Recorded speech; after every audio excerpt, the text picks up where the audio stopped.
ప్రార్థనతోటి మొదలు పెడదాం. ఒక్కొక్క పదం నేను చెప్తుంటాను, మీరు కూడా చెప్పండి. ఓం సల్లక్షణ సమారంభాం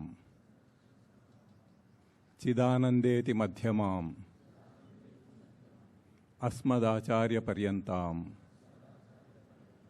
వందే గురుపరంపరాం. ఓం శ్రీ గురుదేవాయ నమః. ఈ శ్లోకానికి అర్థం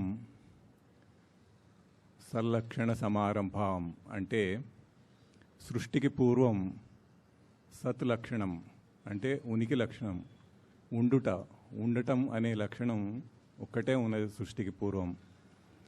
అక్కడి నుండి మొదలు పెట్టుకొని సృష్టితో పాటు చిదానందములు అంటే చిత్ ఆనందములు అనే లక్షణములు సృష్టితో పాటుగా వచ్చినాయి.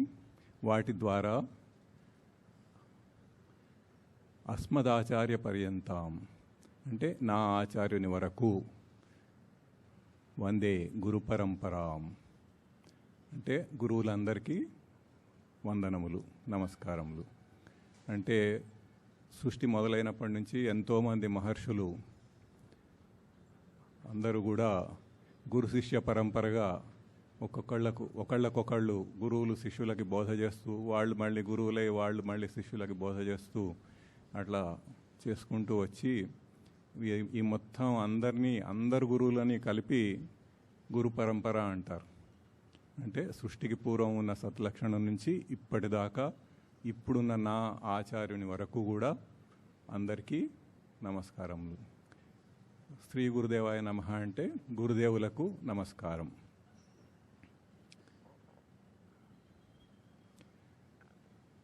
ఈరోజు ఇంతమంది జిజ్ఞాసులను చూసి చాలా సంతోషంగా ఉంది. ఇంతమందికి అధ్యాత్మ విద్య అందు జిజ్ఞాస ఉండటం చాలా గొప్ప విషయం. ముందుగా ఒక 4 టర్మ్స్ని మనం అర్థం చేసుకొని, 4 పదాలని అర్థం చేసుకొని అక్కడి నుంచి ముందుకు వెళ్దాం. ఎందుకంటే ఇవి చాలా ఫ్రీక్వెంట్గా మాటికి వస్తూ ఉంటాయి. అదేంటో ముందు మీకు తెలిసి ఉండాలి. తెలియకపోతే మళ్ళీ ఏం అర్థం కాదు. అన్నిటికంటే ముందు ఆత్మ అంటే ఏమిటి? సింపుల్గా చెప్పాలంటే ఆత్మ అంటే నేను, నిజమైన నేను. మనమేదో తప్పుడుగా నేను అనుకుంటున్నది కాకుండా అసలు నిజమైన నేను అంటే ఈ దేహం కాకుండా, మనస్సు కాకుండా, బుద్ధి కాకుండా, ప్రవృత్తి కాకుండా, ఇవన్నీ ఏం కాకుండా అసలు సిసలైన నిజమైన నేను, దాన్ని ఆత్మ అంటారు. ఆ తర్వాత జీవుడు, ఇది 2వ పదం. జీవుడు అంటే తనను తాను తప్పుగా గుర్తించుకుంటున్న ఒక రూపం. అంటే నిజమైన స్వరూపమైన ఆత్మను కాకుండా తప్పుగా వేరే వాటిని నేను అని గుర్తించుకుంటున్నాడు. అది జీవుడు. అంటే ఈ దేహాన్ని నేను అని అనుకోవటం, లేకపోతే ఈ మనస్సును నేను అని అనుకోవటం, లేకపోతే ప్రవృత్తిని నేను అని అనుకోవటం, బుద్ధిని నేను అనుకోవటం. మామూలుగా అందరూ ఇవి బయటికి తెలిసేవి, దేహము, మనసు, బుద్ధి అనేవి. ఇవి కాకుండా ప్రవృత్తి అని లోపల ఇంకొకటి ఉంటుంది, కారణస్వరూపం. దాన్ని నేను అని అనుకుంటూ ఉంటారు.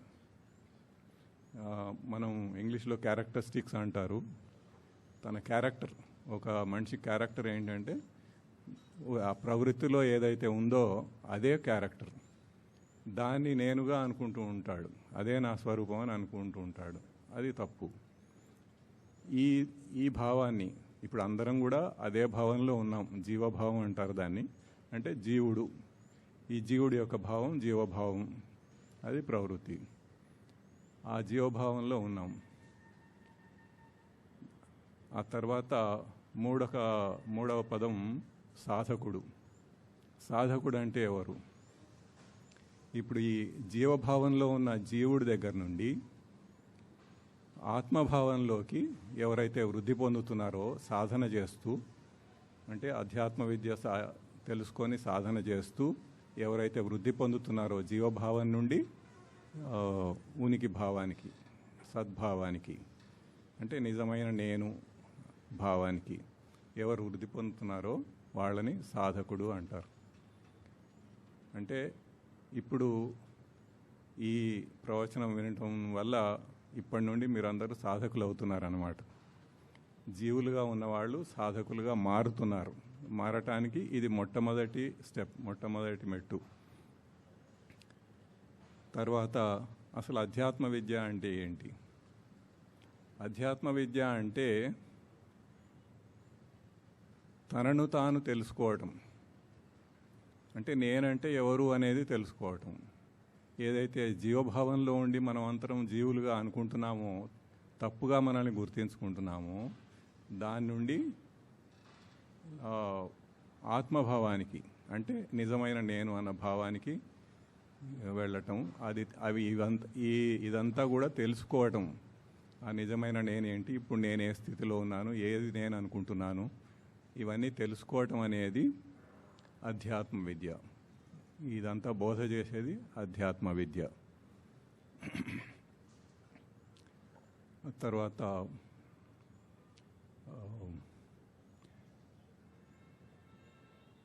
ఈ అధ్యాత్మ విద్య యొక్క ధ్యేయం ఏంటి? ఇప్పుడు మనం సాధన మొదలుపెట్టాం. ఏ ధ్యేయంతో మొదలుపెట్టాం? దీన్ని ఏం పొందాలని, దేని గురించి మనం ఇది మొదలుపెట్టాం? సో అన్నిటికంటే ముందు దుఃఖ నివృత్తి అన్నారు. అంటే దుఃఖాన్ని పోగొట్టడం. ఆ తర్వాత శాశ్వత సుఖాన్ని పొందటం. ఆ తర్వాత నిజస్వరూపంలో నిలిచి ఉండటం. ఒక్కొక్కటి కొద్దిగా వివరించుకొని చూసుకుందాము. దుఃఖాన్ని పోగొట్టుకోవటం అంటే మామూలుగా కొంతమంది మాకేం దుఃఖాలు ఉన్నాయి, ఏం లేవు కదా, అంత బాగానే ఉన్నాం కదా అని అనుకుంటూ ఉంటారు.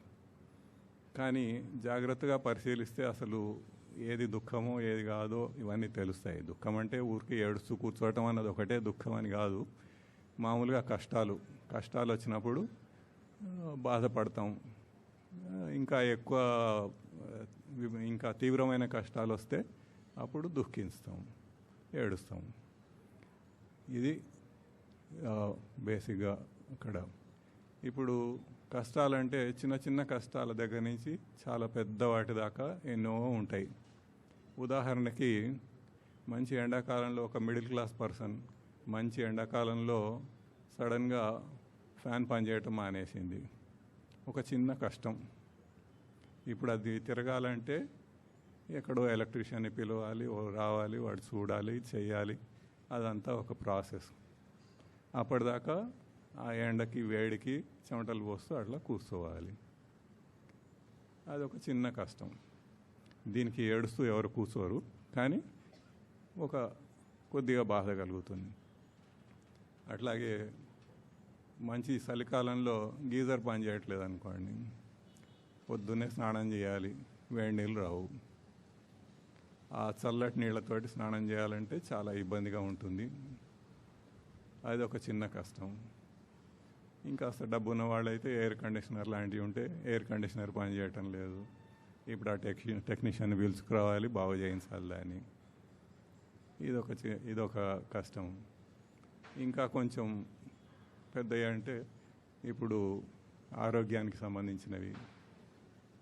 ఏదో దెబ్బ తగిలింది, కష్టం. ఏదో రోగాలు వస్తున్నాయి, పోతున్నాయి, అవి ఒక లెవెలు.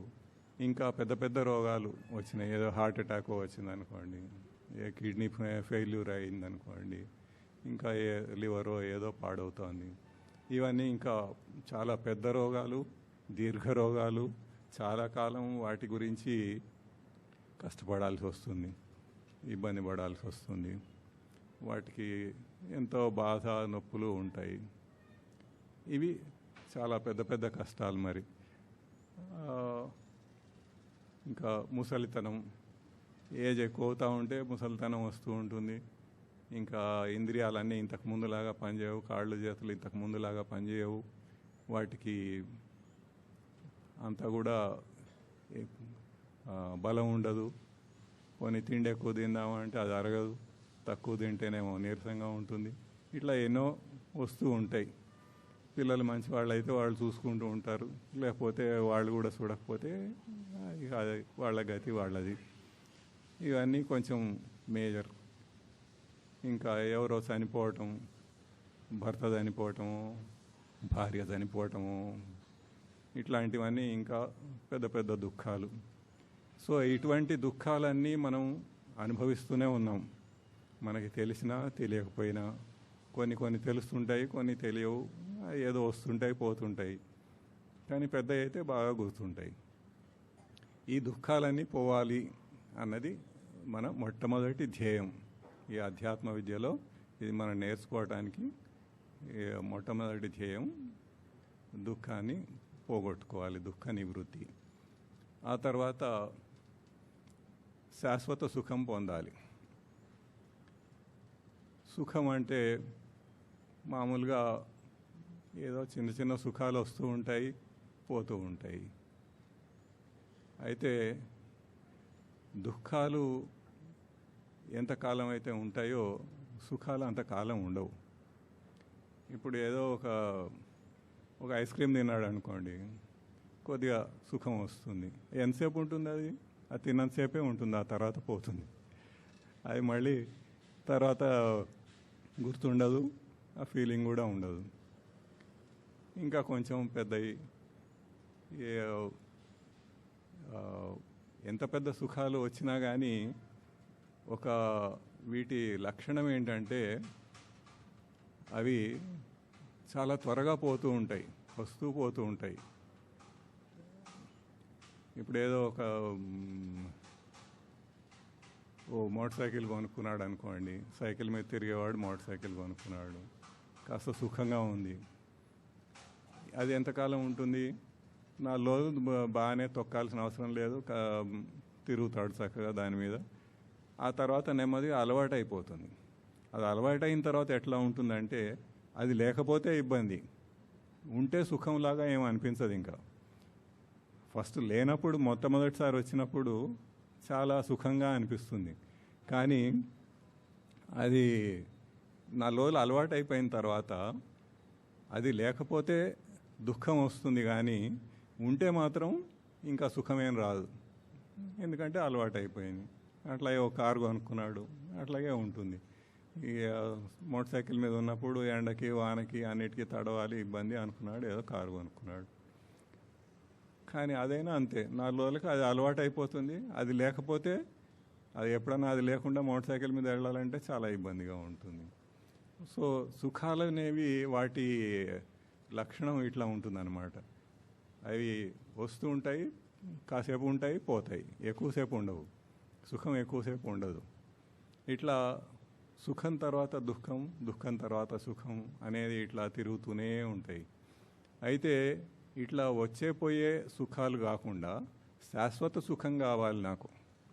అంటే ఆ సుఖం ఎల్లప్పుడూ నా దగ్గర ఉండాలి, నేను ఎల్లప్పుడూ సుఖంగానే ఉండాలి. కాసేపు వచ్చి కాసేపు పోవటం అట్లాంటివి కాకుండా ఎల్లప్పుడూ సుఖంగా ఉండాలి. అది శాశ్వత సుఖం. అది ఆత్మానందం, ఆత్మతోటి వచ్చే సుఖం. అది ఆ శాశ్వత సుఖం కావాలి అనేది 2వ ధ్యేయం. ఇంకా 3వది తన నిజ ఆత్మస్వరూపంలో ఉండి ఎల్లప్పుడూ ఆనందంగా ఉండటం అనేది, తప్పుడు గుర్తింపులో ఉండకుండా నిజమైన గుర్తింపులో, నిజ ఆత్మలో ఉండి ఎల్లప్పుడూ ఉండటం అనేది తన శాశ్వతమైన ఆనందం పొందాలని, అది మన 3వ ధ్యేయం. ఈ 3 ధ్యేయాల కోసం మనం ఈ అధ్యాత్మ విద్యను నేర్చుకుంటున్నాము. జస్ట్ తెలుసుకోగానే సరిపోదు, ఆ తర్వాత సాధన చేయాలి. సాధన చేసి దాన్ని నిజంగా మనం ప్రూవ్ చేసుకుంటేనే మనకు సుఖం అనేది వస్తుంది. ఇప్పుడు అసలు ఈ అధ్యాత్మ విద్య ఏంటి? దాని ధ్యేయం తెలుసుకున్నాం, బాగానే ఉంది. అంటే అసలు ఈ అధ్యాత్మ విద్యలో ఏముంటుంది, ఏం చేయాలి? ఇది తెలుసుకోవటానికి ఒక చిన్న కథ చెప్పుకుందాం. ఒక పరమానంద శిష్యుల కథ. పరమానంద శిష్యుల కథ అంటే అందరికీ ఆనందంగానే ఉంటుంది. పూర్వకాలం ఒక పరమానందే అని ఒక గురువు ఉండేవాడు. ఆయనకి ఓ 10 మంది శిష్యులు ఉన్నారు. ఆ శిష్యులు అందరికీ తెలుసు, వాళ్ళందరూ కొంచెం మందబుద్ధులు, ఎక్కువ తెలివితేటలు లేవు వాళ్ళకి. ఒకటి చెప్తూ ఉంటే ఒకటి చేస్తూ ఉంటారు. వాళ్ళకి ఏదో వాళ్ళకి తోచినట్టుగా వాళ్ళు చేస్తూ ఉంటారు. మనకి మామూలుగా ఉండే తెలివితేటల కంటే వాళ్ళకి చాలా తక్కువ తెలివితేటలు ఉండబట్టి వాళ్ళు ఏం చేసినా మనకు నవ్వుస్తూ ఉంటుంది. అది హాస్యం యొక్క స్వరూపం అసలు. అయితే ఆ గురువుగారు ఏం చేస్తారంటే, ఆ శిష్యులు 10 మందికి ఆ పక్క ఊళ్ళో ఎవరికో ఏదో ఒక మెసేజ్ ఇచ్చిరామని పంపిస్తారు. సరే 10 మంది బయలుదేరి వెళ్తారు. అయితే ఆ పక్క ఊరికి వెళ్ళటానికి దారిలో ఒక నది అడ్డం వస్తుంది. ఆ నది దాటి వెళ్ళాలి. నది దాటి వెళ్ళాలంటే చూస్తారు, ఎక్కడ కొంచెం నీళ్లు తక్కువగా ఉన్నాయో చూసి ఈత కొట్టుకుంటూ వెళ్ళిపోదామని అందరూ 10 మంది ఈత కొట్టుకుంటూ అవతల ఒడ్డుకి వెళ్ళిపోతారు. అవతల ఒడ్డుకి వెళ్ళిన తర్వాత వాళ్ళల్లో ఒకడికి సందేహం వస్తుంది. ఇప్పుడు మనం 10 మంది బయలుదేరాం కదా, అందరం వచ్చామా లేకపోతే ఎవరైనా మునిగిపోయారా దాంట్లో అని. దాంతో అందరికీ సందేహం వచ్చేస్తుంది. సరే లెక్క పెట్టుకుందామని వాడు లెక్క పెడతాడు. ఒకడు ఎదురుగా నిలబడి వాళ్ళందరినీ ఇట్లా ఎదురుగా నిలబెట్టి లెక్క పెట్టుకుంటాడు. 1 2 3 4 అట్లా 9 మంది. 9 మంది వచ్చారు. ఏంటి 9 మందే ఉన్నారు అని వాడు 9 మందే ఉన్నారు అని అంటాడు. ఉండు నేను లెక్క పెడతాను. ఇంకొకడు వాడిటి వచ్చి వీడట వెళ్తాడు. వాడు మళ్ళీ అందరినీ ఎదురుగా ఉన్న వాళ్ళని లెక్క పెడతాడు. 1 2 3 4 5 6 7 8 9. అట్లా మొత్తం అందరూ లెక్క పెడతారు. అందరు లెక్క పెట్టినా కానీ 9 మందే ఉంటారు. ఇంకా వాళ్ళందరూ అక్కడ ఒడ్డున కూర్చొని ఏడవటం మొదలు పెడతారు. ఏంటి, ఒకడు మునిగిపోయాడు నదిలో. మేము 10 మంది బయలుదేరాము, 9 మందే ఉన్నాము, ఒకడు మునిగిపోయాడు. ఆ దారిన ఎవరో ఒకడు మీలాంటి తెలివైన వాడు ఒకడు వెళ్తున్నాడు. చూసి ఏంటి నాయన ఎందుకు ఏడుస్తున్నారు అని అంటే, ఇట్లా మేము 10 మంది బయలుదేరామండి, ఈ పక్క ఊళ్ళో పని ఉండి 9 మందే ఉన్నాము, ఒకడు నదిలో మునిగిపోయాడు అని చెప్పి అందుకని ఏడుస్తున్నాము అంటారు. అంటే మరి కాస్త తెలివి ఉన్నవాడికి ఇట్లా చూస్తే అర్థమైపోతుంది కదా, అక్కడ 10 మంది ఉన్నారు 9 లేరని. అయితే ఏది మీరు లెక్క పెట్టండి నేను చూస్తాను అని చెప్పి ఇంతకు అందరం లెక్క పెట్టామండి, చాలాసార్లు లెక్క పెట్టాము. పర్వాలేదు 10 మంది ఉంటారు, నేను మీకు గ్యారంటీ ఇస్తున్నాను, మీరు మళ్ళీ లెక్క పెట్టండి అని ఒకడిని లెక్క పెట్టమంటాడు. వాడు వచ్చి మళ్ళీ లెక్క పెడతాడు. 1 2 3 4 5 6 7 8 9 ఉన్నారు అంట. అప్పుడు ఎవరైతే వచ్చి చెప్తున్నాడో అతను వాడు చేయి పట్టుకొని ఆ చేయి ఇట్లా తిప్పి 10 అంటాడు. అంటే 10వ వాడు ఇక్కడ అని. 10 మంది ఉన్నాం 10 మంది ఉన్నాను రోజు అని అందరూ ఆనందపడిపోతుంటారు. ఇంకొకటి నేను లెక్క పెడతాను. వాడు వచ్చి వాడు లెక్క పెడతాడు. వాడి చేయి మళ్ళీ ఇటు తిప్పితే 10. ఇట్లా అందరూ 10 మంది ఉన్నామని మహా ఆనందపడిపోతారు. ఈ కథ పరమానందే శిష్యుల సినిమాలో ఉంటే ఉండవచ్చు కానీ వేదాంత పరిభాషలో ఇది ఒక పాపులర్ స్టోరీ, ప్రసిద్ధమైన కథ. ఏంటంటే దీన్ని దశమస్త్వమసి అంటారు. అంటే 10వ వాడివి నువ్వే అని. దశమ త్వం అసి, 10వ వాడివి నువ్వే అని. సో దీంట్లో మనం గుర్తించాల్సిన పాయింట్ ఏంటంటే, ఒకటి, ముందు అందరు లెక్క పెట్టారు కానీ వాడు 9 మందినే ఎందుకు లెక్క పెట్టాడు? దీన్ని బాహ్య దృష్టి అంటారు. అంటే బయట దృష్టి అన్నమాట. బయటి వాటిని మనం మన దైనందిన జీవితంలో, రోజువారీ జీవితంలో అంతా బయట ఉన్న వాటితోటే వ్యవహరిస్తూ, బయట ఉన్న వాటితోటే పనులు చేసుకుంటూ అన్నీ అదే సర్వం అన్నట్టుగా మనం ఏదైతే బ్రతుకుతున్నామో దాన్ని బాహ్య దృష్టి అంటారు. అంటే బయటి దృష్టి అన్నమాట. ఇప్పుడు ఈ 10వ వాడు ఎప్పుడైతే చూపించాడో అది అంతర్దృష్టి, లోపలి దృష్టి. మనం లోపలికి వెళ్తే వచ్చే దృష్టిని అంతర్దృష్టి అంటారు. సో ఇది బాహ్య దృష్టి, అంతర్దృష్టి. ఇవి రెండు అక్కడ గుర్తించవలసిన పాయింట్సే. ఈ బాహ్య దృష్టి అంటే ఇప్పుడు మానవుడు మొదటి నుంచి కూడా ఏదో చాలా సుఖం పొందాలని ఏదో చేస్తూ ఉంటాడు. ఎంతోమంది క్రమేణా ఎంతోమంది సైంటిస్టులు డెవలప్ అయ్యారు, ఇంజనీర్లు డెవలప్ అయ్యారు, ఎన్నో కనిపెడుతున్నారు, తయారు చేస్తున్నారు, అందరికీ అందుతున్నాయి, సుఖంగా ఉన్నామని అనుకుంటున్నారు. అవి ఇప్పుడు కార్లు తయారు చేశారు, విమానాలు తయారు చేశారు, రైళ్లు తయారు చేశారు, ఇంకా స్పుట్నిక్లు తయారు చేశారు, చంద్రయాన్ అని చంద్రుడి మీదకి వెళ్ళి వచ్చాం, ఎక్కడో మార్స్ దగ్గరికి ఉన్న సమాచారం అంతా తీసుకున్నాడు. ఇంకా ఏమేం చేస్తున్నారో నాకు తెలియదు ఈ మధ్యకాలంలో, కానీ చాలా చాలా చాలా చేసేస్తున్నాడు. అయితే ఎందుకు చేస్తున్నాడు, ఎందుకు ఇంత తపన పడి ఎక్కడో ఉన్న మార్స్ దగ్గరికి, ఎక్కడో ఉన్న చంద్రుడి దగ్గరికి, ఎందుకు అక్కడ ఏముందో తెలుసుకోవాలని, ఎక్కడో మిల్కీవే అంటారు, అక్కడేముంది, బ్లాక్ హోల్స్ అంటారు, అక్కడేముంది, ఇవన్నీ తెలుసుకోవాలని ఎందుకు అంత తపన పడుతున్నాడు అంటే అది ఒక శోధన, క్వెస్ట్, ఇంటర్నల్ క్వెస్ట్. తన లోపల నిరంతరంగా ఒక శోధన జరుగుతోంది. ఏంటది? నేనెవరో తెలుసుకోవాలి అన్నది ఆ శోధన. ఆ నేనెవరు అన్నది తెలుసుకున్నదాకా ఆ ప్రశాంతత లేదు మనిషికి. అది తెలుసుకోక దాన్ని ఎక్కడో బయట ఆ శోధనని, ఆ క్వెస్ట్ని బయట ప్రొజెక్ట్ చేసి బయట అన్నిటినీ తెలుసుకోవాలని ప్రయత్నిస్తున్నాడు. ఇప్పుడు ఒక చిన్న పిల్లవాడిని చూసినా కానీ, అప్పుడే పుట్టిన ఒక 1 year బేబీ అయినా కానీ, వాళ్ళని చూస్తే ఏదో ఒకటి అది ముట్టుకుంటుంటారు, ఇది ముట్టుకుంటారు, అది కదిలిస్తారు, ఇది కదిలిస్తాడు, అదేదో ఉంటే దాని మీదకి ఎక్కుతాడు, దిగుతాడు, ఏదో చేస్తుంటాడు. ఎందుకు? చిన్నప్పటి నుంచి కూడా అది ఉంది ఇంటర్నల్గా. ఆ ఇంటర్నల్ క్వెస్ట్ అనేది ఒక శోధన లోపల జరుగుతూనే ఉంది నిరంతరంగా. అది ఎటర్నల్ క్వెస్ట్. అంటే ఎప్పటి నుంచో, అనాదిగా ఎప్పటి నుంచో వస్తోంది. అది ఉండటం వల్ల మనకు ఆ ప్రశాంతత అనేది లేదు.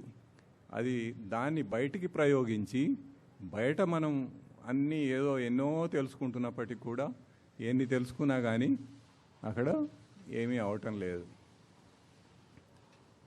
అట్లాగే మనం ఎలక్ట్రిసిటీ కనిపెట్టాడు, ఏనో మెషిన్స్ కనిపెట్టాడు, రేడియో, టీవీ, ఇవన్నీ ఏదేదో కనిపెట్టేశారు. ఆ తర్వాత ఇంటర్నెట్, మొబైల్ ఫోన్స్. ఇప్పుడు ఈ రోజుల్లో మొబైల్ ఫోన్ చేతిలో ఉంటే మొత్తం ప్రపంచం అంతా చేతిలో ఉన్నట్టే. ఎక్కడ ప్రపంచంలో ఎక్కడ ఏమవుతుందో అవన్నీ కూడా మనకు తెలిసిపోతూ ఉంటాయి ఇంటర్నెట్ ద్వారా. అట్లా ఏదో చేసేస్తున్నాం అనుకొని చేస్తూనే పోతున్నారు. ఆ తర్వాత ఆటం బాంబ్స్ కనిపెట్టారు. ఆ తర్వాత ఇంకా అన్నిటికంటే భయంకరమైన థర్మోన్యూక్లియర్ బాంబ్స్ కనిపెట్టారు. ఇంకా ఏమేం కనిపెడుతున్నారో తెలియదు. మొత్తం అంతా విధ్వంసం.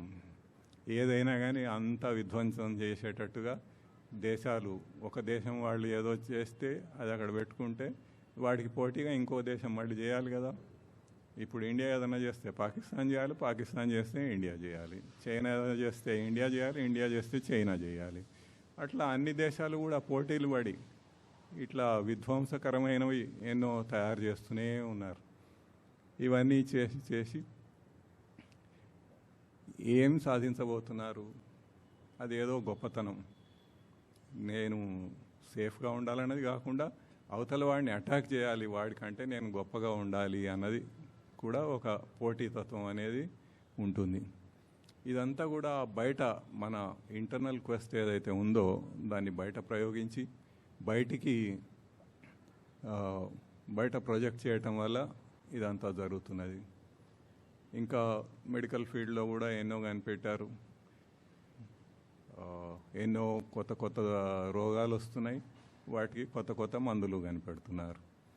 ఆ తర్వాత ఎందుకు వస్తున్నాయి రోగాలంటే మనం మన పంటలను అభివృద్ధి చేసుకోవటానికి అన్ని పెస్టిసైడ్స్ వాడటము, అది ఇది న్యాచురల్ ఫర్టిలైజర్స్ కాకుండా ఈ కెమికల్ ఫర్టిలైజర్స్ యూజ్ చేయటము, దాంతో భూసారం అంతా తగ్గిపోవటము, చెట్లు కూడా వాటికి లాంగ్ టర్మ్ ట్రయల్స్ వీళ్ళు ఎట్లాగూ చేయలేరు. ఏదో షార్ట్ టైం చేసి దాన్ని ఎక్స్ట్రాపోలేట్ చేసి ఇది బాగా పనిచేస్తుంది అనుకుంటారు, చేసేస్తారు. జెనెటికలీ మాడిఫైడ్ సీడ్స్ అని ఇట్లా ఎన్నో వీళ్ళు కనిపెట్టేస్తూ ఉన్నారు. వాటి వల్ల వచ్చే దుష్ప్రభావాలు వాటికి వస్తూనే ఉన్నాయి. దాని తర్వాత క్యాన్సర్ లాంటి రోగాలు రావటం, ఇవన్నీ మళ్ళీ వాటికి మందులు, ఆ మందులకి మళ్ళీ ఇంకేదో అవ్వటం, వాటికి మళ్ళీ ఏదో అవ్వటం. ఉదాహరణకి ఇప్పుడు కిడ్నీ ప్రాబ్లం ఉందనుకోండి. కిడ్నీ ప్రాబ్లం ఉంటే మెడిసిన్స్ తోటి కొంతకాలం నడుస్తుంది, తర్వాత డయాలసిస్ అంటారు, డయాలసిస్ చేయించుకుంటూ ఉంటాం, తర్వాత ట్రాన్స్ప్లాంట్ అంటారు, ట్రాన్స్ప్లాంట్ చేస్తాం, ఎన్నో మెడిసిన్స్ ఇస్తారు. వాటిలో కొన్ని ఇమ్యూనిటీ సప్రెషన్ డ్రగ్స్ బోలెడు ఉంటాయి. అవన్నీ ఏ ట్రాన్స్ప్లాంట్ అయినా కానీ, ఒక కిడ్నీనే కాదు, హార్ట్ ట్రాన్స్ప్లాంట్ అయినా ఇంకోటైనా కానీ ఇమ్యూనిటీ సప్రెషన్ డ్రగ్స్ ఇస్తారు. అవన్నీ వేసుకుంటూ ఉంటే దానివల్ల ఇంకా వేరే వేరే రోగాలు ఎన్నో వస్తుంటాయి. ఇప్పుడు థైరాయిడ్ ప్రాబ్లం వస్తుంది, ఇంకొకటి న్యూరోపతి అనేది వస్తుంది, ఆస్టియోపొరోసిస్ అని బోన్స్కి, అవన్నీ వేసుకుంటూ ఉంటే దానివల్ల ఇంకా వేరే వేరే రోగాలు ఎన్నో వస్తుంటాయి. ఇప్పుడు థైరాయిడ్ ప్రాబ్లం వస్తుంది, ఇంకొకటి న్యూరోపతి అనేది వస్తుంది, ఆస్టియోపొరోసిస్ అని బోన్స్కి అన్నీ జల్లెడలాగా అయిపోవటం, అట్లాంటి రోగాలన్నీ వస్తుంటాయి. ఇట్లా ఎన్నో జరుగుతూ ఉంటాయి. అయితే ఈ అధ్యాత్మ విద్య వల్ల ఈ కిడ్నీ ప్రాబ్లం ఉండి ఇట్లా ఎన్నో రోగాలు వచ్చి ఎంతో నొప్పులు వస్తూ ఉన్నా కానీ వాటి వల్ల బాధపడకుండా, నొప్పి అనేది వస్తూనే ఉంటుంది, కానీ దానివల్ల మనం బాధపడకుండా ఉండాలి. అది వీడు కొంతవరకు సాధించిన విషయం. వీడు అంటే యాక్చువల్గా ఇందాక మనం చెప్పుకున్నాము ఆత్మ అంటే ఏంటి, జీవుడు అంటే ఏంటి అని. మఠంలో మామూలుగా మాట్లాడుకునేటప్పుడు నేను అంటే ఆత్మకి సంబంధించినది అయితేనే నేను అని మాట్లాడతాం. అదే జీవుడికి సంబంధించినవైతే వీడు అని మాట్లాడతాం. ఎందుకంటే వీడు అంటే అక్కడ జీవుడు, ఇది ఆత్మ నిజమైన నేను కాదని ఒక గుర్తింపు కోసం. అది ఆ మాట మాట్లాడేటప్పుడే మనకు ఆ గుర్తింపు అనేది వచ్చేస్తుంది అన్నమాట. అట్లా రావటానికి వీడు అని మాట్లాడతాం. అది నిరంతరం మన గుర్తింపులో ఉండాలి. ఇది జీవభావంలో ఉన్న విషయం అన్నది తెలియటానికి. అట్లా నొప్పి వేరు, బాధ వేరు. ఇప్పుడు బుద్ధుడిని ఒకసారి ఎవరో అడిగారు, ఇప్పుడు మీరంతా మహాత్ములు కదా, అంతా రియలైజేషన్ పొందిన వాళ్ళు, మరి మీకు కూడా ఎందుకు ఇట్లాంటి రోగాలు వస్తున్నాయి? ఇప్పుడు బుద్ధుడికి ఏదో పెద్ద రోగం వచ్చే దేహం విడిచాడు. అట్లాగే రమణ మహర్షి అక్కడ ఏదో భుజానికి క్యాన్సర్ ఏదో వచ్చేసి దేహం విడిచారు. ఇంకా రామకృష్ణ పరమహంస, ఆయనకి థ్రోట్ క్యాన్సర్ ఏదో వచ్చి ఆయన కూడా అట్లా దేహం విడిచారు. మరి ఇట్లా మీరందరూ కూడా ఇట్లాగే రోగాలు వచ్చి బాధపడుతున్నారు కదా, మరి మీరు ఈ ఆత్మతత్వాన్ని తెలుసుకొని ఇదంతా సాధించి ఏం పొందినట్టు అని ఎవరో అడిగారు. అడిగితే ఆయన ఏం చెప్తాడంటే, ఇక్కడ ఈ నొప్పి బాధ అనేది డిఫరెన్షియేట్ చేసి చెప్తాడు. అక్కడ రెండు బాణాలు ఉంటాయి. ఒక బాణం నొప్పి అనేది, అది ముందు వచ్చి తగులుతుంది, దానివల్ల కొంత ఇబ్బంది కలుగుతుంది మనకి ఆ నొప్పి వల్ల. అయితే అది కేవలం ఒక 15% అట్లా ఉంటుంది దాని ఎఫెక్ట్. రెండవది బాధ అనేది మన మనస్సుతోటి మనం కల్పించుకున్నది.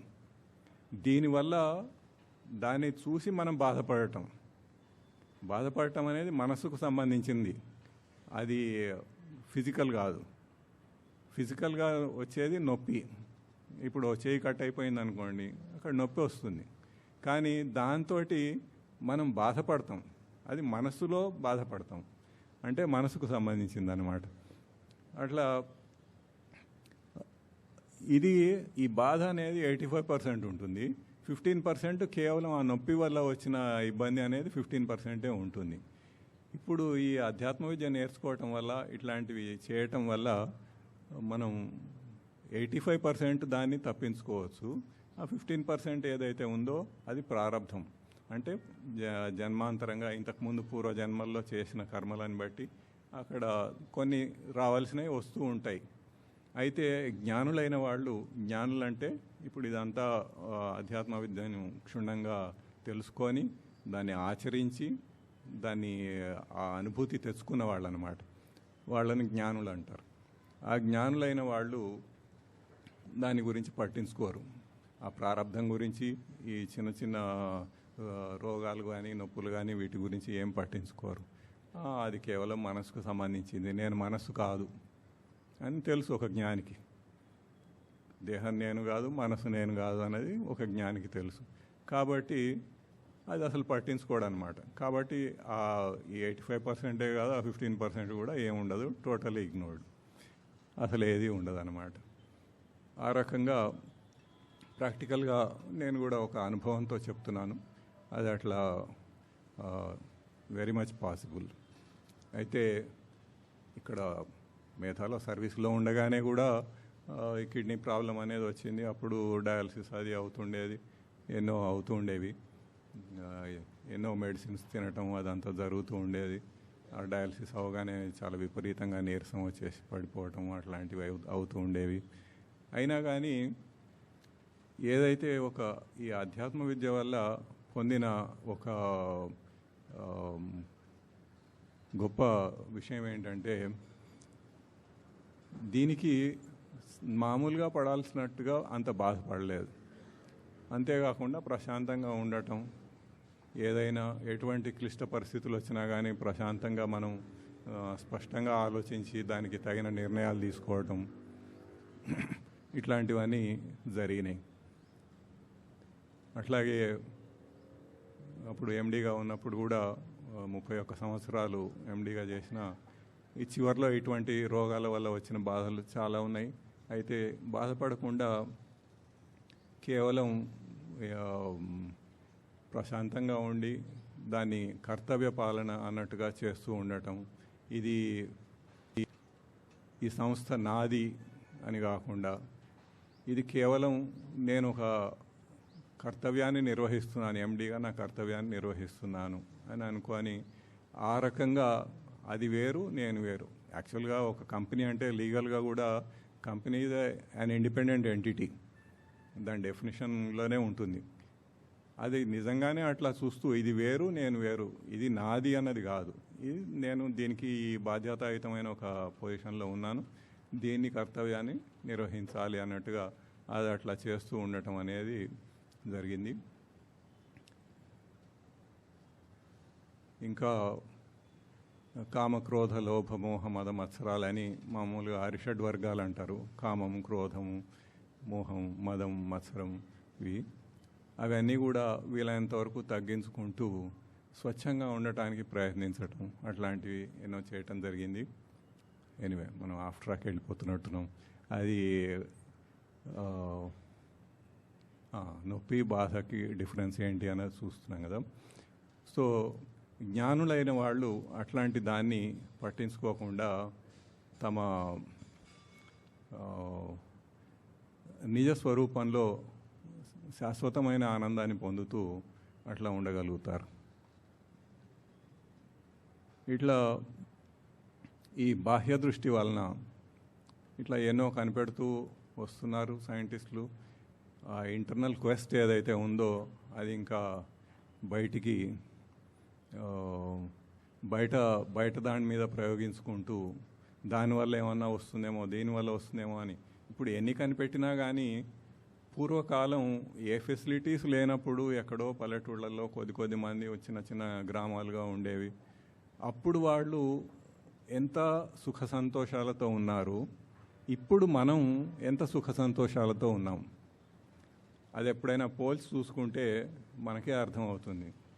ఇప్పుడు మనం ఎంత సుఖ సంతోషాలతో ఉన్నామో, ఇప్పుడు ఇవన్నీ కనిపెట్టి విమానాల దగ్గర నుంచి రాకెట్ల దగ్గర నుంచి అన్నీ కనిపెట్టేసి ఇంటర్నెట్లు, సెల్ ఫోన్లు అన్నీ ఏదేదో కనిపెట్టినా కానీ మనం అంతకంటే ఎక్కువగా ఏమి సుఖ సంతోషాలు పొందటం లేదు. అది అందరికీ అర్థమవుతుంది కొంచెం జాగ్రత్తగా విచారిస్తే. మరి ఏం చేస్తున్నట్టు ఇవన్నీ, ఎందుకు చేస్తున్నట్టు? అదేదో టెంపరీగా వస్తున్నాయి పోతున్నాయి అంతే తప్ప శాశ్వతంగా ఒక సంతోషం అనేది మనకి కలగటం లేదు. అయినా ఆ శోధన అనేది లోపల పీడిస్తూనే ఉంది. దాంతో వీడు ఇంకా ఏదో కనిపెడుతూనే ఉన్నాడు. రోబోస్ అన్నారు, ఒక మనిషి లాంటి ఒక రోబోట్ని తయారు చేసేసి దానికి మన ఇంటెలిజెన్స్ అంతా దాంట్లో పెట్టే సాఫ్ట్వేర్ పెట్టేసేసి మనిషిలాగా పనిచేసేలాగా ఇట్లా ఎన్నో చేస్తూనే ఉన్నారు. ఆర్టిఫిషియల్ ఇంటెలిజెన్స్ అన్నారు, ఇప్పుడు లేటెస్ట్గా మొత్తం అదే నడుస్తున్నట్టుంది. దాంతో చాలామంది ఉద్యోగాలు పోయే ప్రమాదాలు కూడా ఉన్నాయి. ఆర్టిఫిషియల్ ఇంటెలిజెన్స్ తోటి మనిషిలాగానే మనిషి చేయగలని ఎన్నో వాళ్ళు తెలివైన పనులు కూడా, ఈవెన్ ఒక కవిత్వం రాయటం దగ్గర నుంచి కూడా ఆర్టిఫిషియల్ ఇంటెలిజెన్స్ తోటి చేయవచ్చు అని అంటున్నారు. మరి ఇదంతా ఎంత చేసినా కానీ అక్కడ ప్రశాంతత అనేది రావటం లేదు. ఆ ఇంటర్నల్ క్వెస్ట్ అనేది తొలగిపోవటం లేదు. ఆ శోధన జరుగుతూనే ఉంది.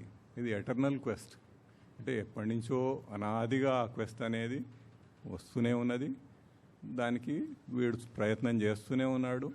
అయితే కేవలం బాహ్య దృష్టితోటి బయటనే ఏదో చేసేయాలి అన్నట్టుగా అంత ప్రయత్నం చేస్తూ ఉంటే అది ఎప్పటికీ కూడా అది శాంతించటం లేదు, ప్రశాంతతను పొందటం లేదు. ఈ రకంగా బాహ్య దృష్టితోటి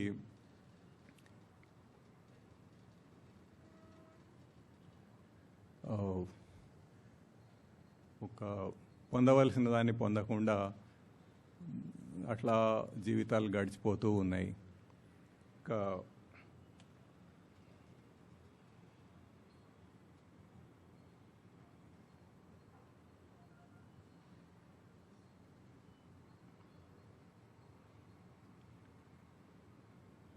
ఈ బాహ్య దృష్టిలో కూడా రెండు రకాలుగా ఉంటాయి. ఒకటి భౌతికమైనవి. భౌతికం అంటే ఫిజికల్గా మనకి బయట కనపడేవి వస్తువులు ఏవైతే ఉన్నాయో, పెన్ను, ఈ గడియారం, ఈ సీసా, ఇవన్నీ భౌతికమైన వస్తువులు, ఫిజికల్ థింగ్స్. ఇంకా అభౌతికమైనవి కొన్ని ఉంటాయి, అంటే సాఫ్ట్ థింగ్స్ అన్నమాట. వాటికి భౌతికమైన వాటికి నామరూపాలు ఉంటాయి. నామరూపాలు అంటే దానికి ఒక పేరు, ఒక రూపం. ఇప్పుడు ఈ ఫోన్ ఉంది అంటే దీని పేరు మొబైల్ ఫోన్, దీనికి ఒక రూపం ఉంటుంది. ఈ సీసా ఉందంటే దీనికి ఒక షేప్ ఉంటుంది, ఒక రూపం, ఒక పేరు. అట్లా వీటన్నిటినీ భౌతికమైనవి అంటారు, ఫిజికల్ థింగ్స్, మనకందరికీ తెలుసు. ఆ తర్వాత అభౌతికమైనవి అంటే నాన్ ఫిజికల్ థింగ్స్. ఏదైతే ఫిజికల్గా ఇట్లా ఒక రూపము, పేరు లేవో, అది కేవలం మనసులో మాత్రమే ఉంటాయో, వాటిని అభౌతికమైనవి అంటారు. ఇప్పుడు ఫర్ ఎగ్జాంపుల్ మీరు కొంతమంది సాఫ్ట్వేర్ రాస్తూ ఉండొచ్చు. ఆ సాఫ్ట్వేర్ అనేది అభౌతికమైనది, అదేమో ఫిజికల్గా అక్కడ ఏమీ కనపడేది కాదు. ఇంకా మనకి ఎన్నో ఐడియాస్ వస్తుంటాయి. ఒక ఐడియా అనేది కేవలం అభౌతికమైనది, అది ఫిజికల్గా ఉండేది కాదు, టోటల్లీ నాన్ ఫిజికల్. ఆలోచనలు వస్తుంటాయి, ఇవన్నీ కూడా నాన్ ఫిజికల్ థింగ్స్. సో ఈ రకంగా ఈ బాహ్య దృష్టి అనేది కేవలం బయటి దృష్టి అన్నప్పుడు దాంట్లో భౌతికమైనవి ఉంటాయి, అభౌతికమైనవి ఉంటాయి. అభౌతికమైన వాటికి ఒక క్యారెక్టరిస్టిక్ ఇంకొకటి ఏంటంటే ఈ నామరూపములు ఉన్న వాటి మీద క్రియాగుణములు ప్రవర్తించటం. క్రియ అంటే ఒక పని, ఒక చేసే పని, ఏదో ఒక వర్క్ డన్.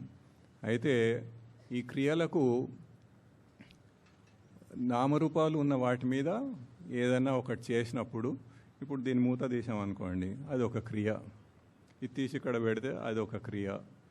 అట్లా రకరకాల పనులు, ఇవన్నీ కూడా క్రియలు. ఆ క్రియ చేయటం అనేది అభౌతికంగా లోపల నుంచి వస్తుంది. గుణములు, ఇప్పుడు మనుషులకి రకరకాలుగా గుణాలు ఉంటాయి. వాడి గుణం అంతే, ఇది ఇంతే, వీడు ఇట్లాగే ఉంటాడు, అట్లా ఏదో అనుకుంటూ ఉంటాం. వాడు కోపిష్టి, వీడు లోభి, వీడేమో చాలా ఉదార స్వభావం గలవాడని, ఇట్లా ఏదో ఇవన్నీ వాళ్ళ వాళ్ళ వాళ్ళ ప్రవృత్తి గుణాలను బట్టి వస్తూ ఉంటాయి. ఈ క్రియాగుణాలని నామరూపాల మీద ప్రవర్తిస్తే అది అభౌతికంగా ఉంటాయి అన్నమాట. ఇప్పుడు మనకు తెలిసిన కొన్ని వాటిని చెప్పుకుందాం, అభౌతికమైన వాటిని. ఒకటి,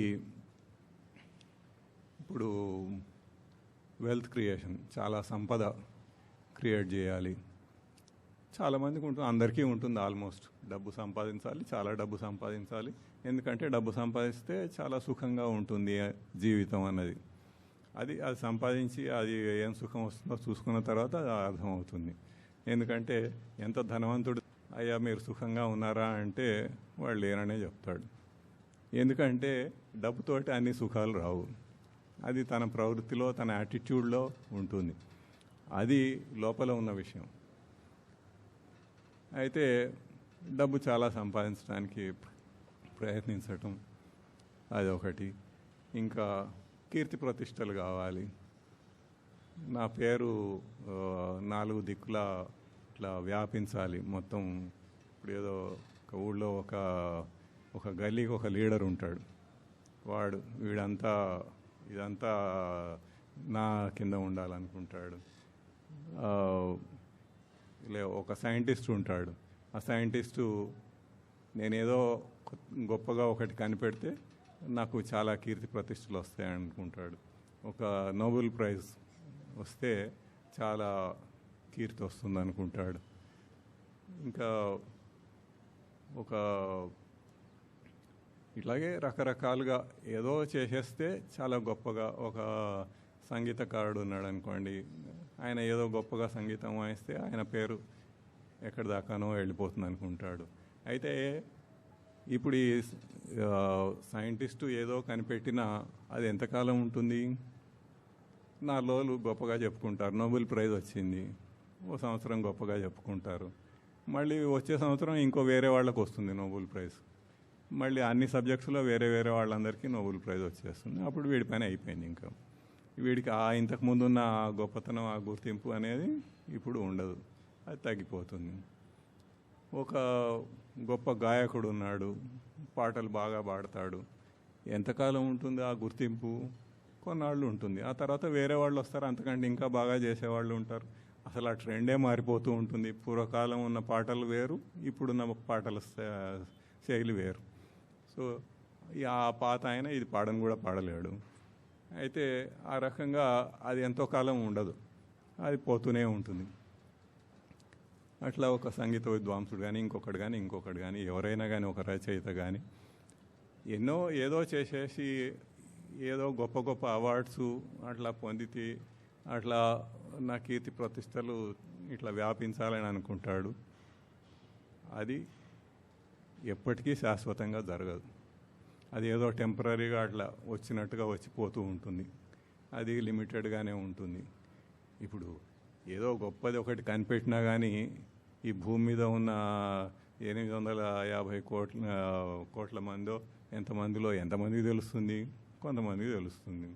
మిగతా వాళ్ళు అసలు ఏమీ పట్టించుకోరు. అక్కడ ఏమవుతుందో కూడా తెలియదు, ఎవరు బాదరు గారు. ఒకవేళ పట్టించుకొని తెలుసుకున్న వాళ్ళైనా మళ్ళీ కొత్తగా వస్తూనే ఉంటాయి, అది పోతూనే ఉంటుంది. అట్లా ఇంకా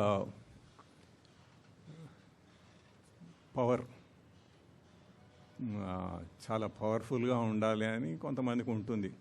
మామూలుగా రాజకీయాల్లోకి వెళ్తుంటారు అట్లాంటి వాళ్ళు. అట్లా ఈ విలేజ్ హెడ్ అయితే నేను ఈ ఊరు మొత్తానికి చాలా పవర్ఫుల్ వ్యక్తిని అని అనుకుంటాడు, అవుతాడు, అయిపోతుంది. మళ్ళీ ఎవడో వస్తాడు. ఆ తర్వాత ఈ స్టేట్ మొత్తానికి నేను హెడ్ని అయితే, చీఫ్ మినిస్టర్ని అయితే నా పేరు చాలా మారుమోగిపోతుంది అనుకుంటాడు. ఎంతకాలం ఉంటాడు? 1 టర్మ్ 2 టర్మ్స్ అయిపోతుంది, మళ్ళీ ఎవడో వస్తాడు. అది ఉన్నంతకాలం కూడా పొగిడే వాళ్ళకంటే తిట్టుకునే వాళ్ళు ఎక్కువ. ఇంకా ఈ దేశానికి ప్రైమ్ మినిస్టర్ అయితే ఏదో అయిపోతుంది అనుకుంటాడు. అట్లా అది ఎప్పటికీ ఉండేది కాదు. ఒక పోతన గారి పద్యం ఒకటి ఉంది, కారే రాజులు కావే రాజ్యములు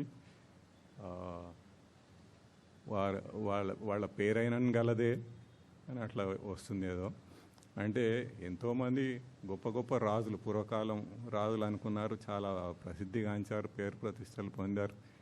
మరి వాళ్ళందరికీ రాజ్యాలు ఉన్నాయి, పెద్ద పెద్ద రాజ్యాలు ఉన్నాయి, మొత్తం భారతదేశం అంతా కూడా పరిపాలించిన వాళ్ళు ఉన్నారు. ఏది వాళ్ళు ఏమైనా సిరులు మూట కట్టుకొని పోయారా పోయేటప్పుడు?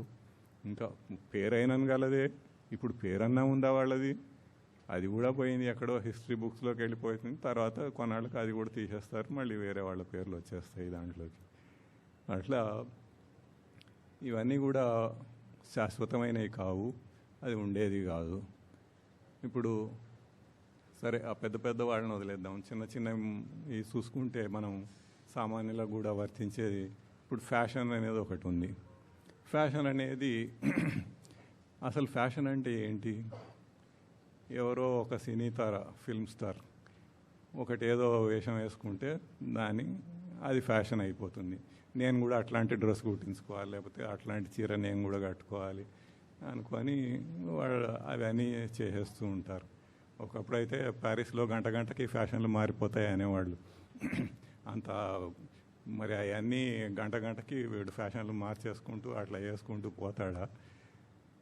అసలు ఫ్యాషన్ అనేది ఏంటి? దానికి అది ఉన్నది అనుకుంటే ఉన్నది, లేదు అనుకుంటే లేదు. ఎంతోమంది ఆ ఫ్యాషన్ల గురించి పట్టించుకొని వాళ్ళు ఉంటారు, సింపుల్గా బతికే వాళ్ళు ఉంటారు. వాళ్ళందరికీ అసలు ఆ గుర్తింపే లేదు. మామూలుగా ఒక ప్యాంట్ చొక్కా వేసుకుంటారు, లేకపోతే మామూలుగా ఒక చీరనో డ్రెస్సో ఏదో వేసుకుంటారు. అవన్నీ ఆ సినీ ఫీల్డ్లో ఉన్న వాళ్ళు అన్నీ చేసేవో, లేకపోతే మోడల్స్ తోటి అడ్వర్టైజ్ చేసేవో అవన్నీ వీళ్ళు ఏం చేయరు. వాళ్ళేం హ్యాపీగా లేరా? వాళ్ళు హ్యాపీగానే ఉన్నారు. వాళ్ళేం గొప్పవాళ్ళు కాదా? ఈ ఫ్యాషనబుల్ డ్రెస్సెస్ వేసుకున్న వాళ్ళే గొప్పవాళ్ళ? వీళ్ళనే గొప్పగా చూస్తారా? అట్లా ఏం లేదు. కానీ ఆ క్రేజ్ ఏదైతే ఉందో దానికి అట్లా అనుకుంటుంటారు అన్నమాట. ఇది ఏదో చాలా గొప్పగా ఉంది, ఇది తగిలించుకొని తిరగాలి అన్నది. అట్లాగే ఇప్పుడు స్టేటస్, అందరికీ స్టేటస్ కావాలి, నేనంటే గొప్ప అని అందరు అనుకోవాలి. సో అట్లా ఏదో ఆ స్టేటస్ మెయింటైన్ చేయడానికి ఎంతో తాపత్రయపడుతూ ఉంటారు. దానికోసం ఎంతో డబ్బు ఖర్చు పెడుతూ ఉంటారు, ఏదేదో కొంటూ ఉంటారు. ఎట్లా బిహేవ్ చేయాలి, ఒక హై సొసైటీలో ఎట్లా ఉండాలి, ఇదంతా. అది ఎక్కడుంది స్టేటస్ అనేది? ఉంది అనుకుంటే ఉంది, లేదనుకుంటే లేదు. లేదనుకున్న వాడికి లేనే లేదు, ఉన్నదనుకుంటే ఉంది. As simple as that. అట్లాగే ఇప్పుడు సోషల్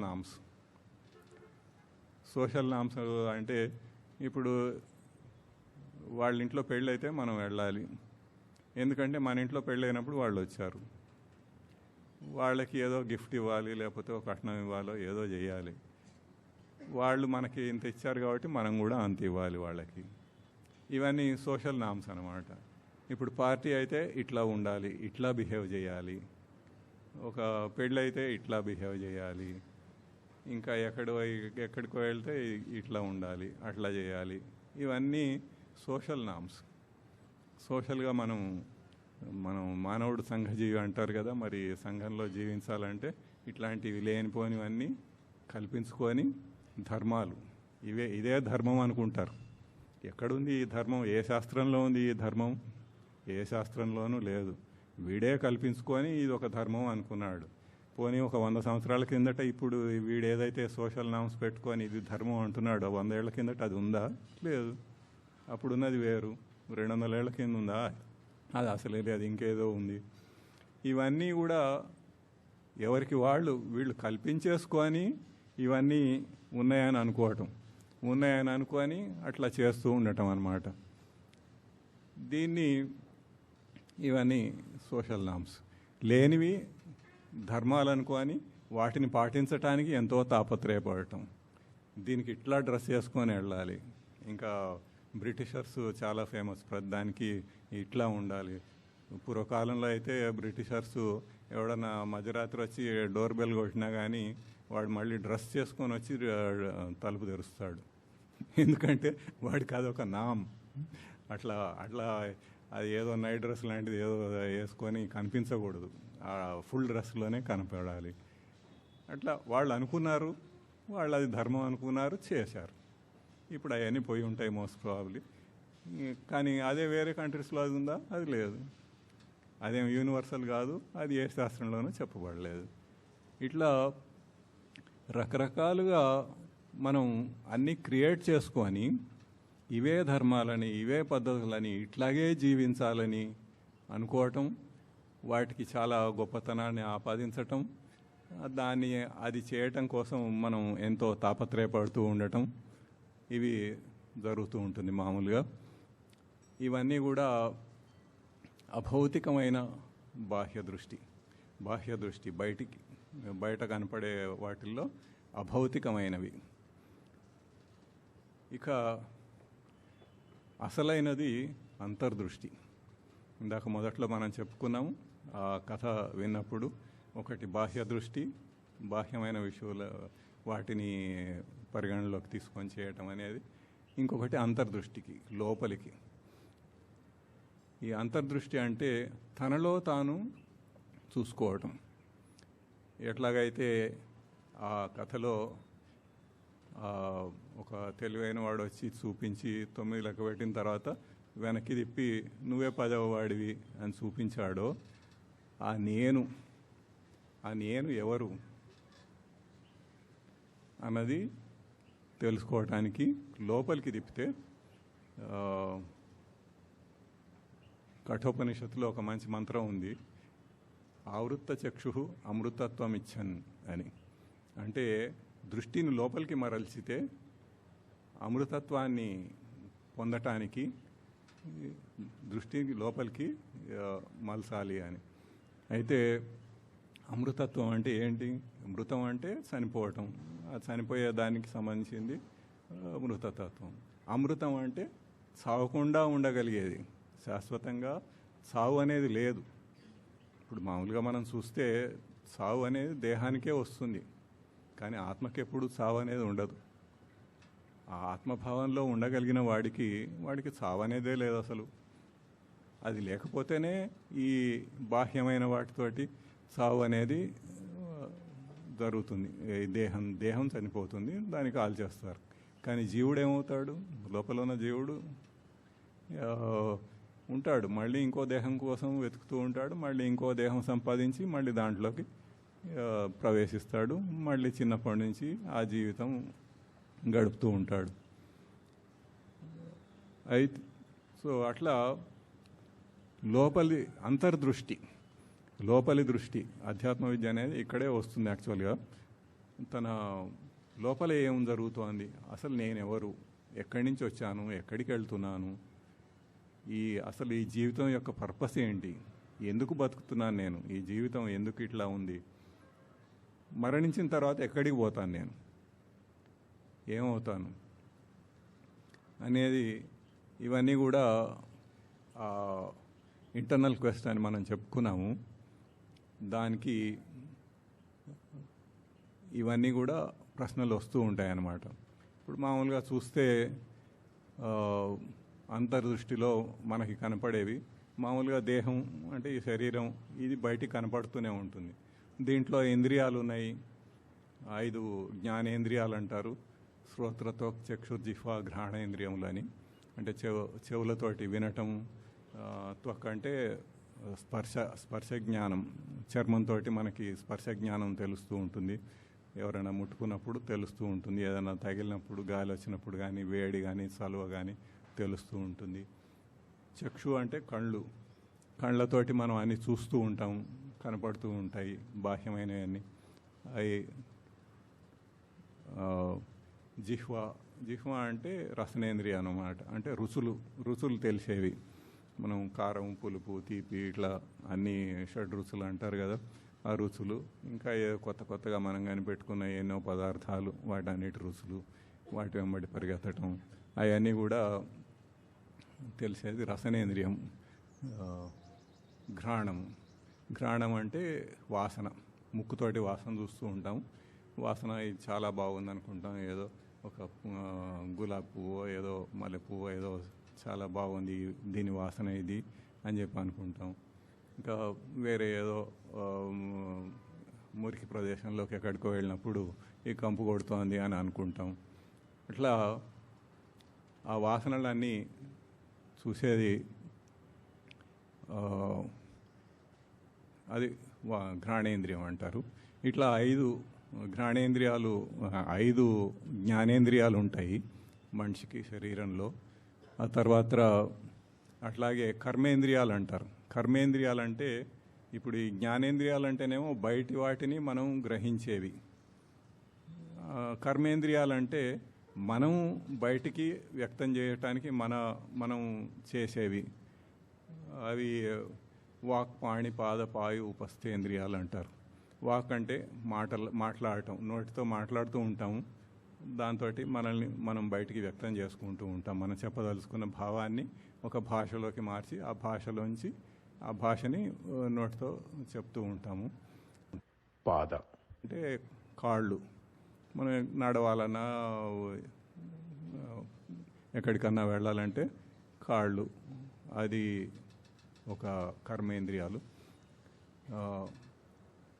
పాయు అంటే మల విసర్జన, మనం లాట్రిన్కి వెళ్ళినప్పుడు మలం విసర్జన చేసేదాన్ని. ఉపస్థేంద్రియం అంటే మూత్ర విసర్జన చేసే అవయవం. ఇట్లా టైం అయిపోతున్నట్టు. అయితే ఈ రకంగా 5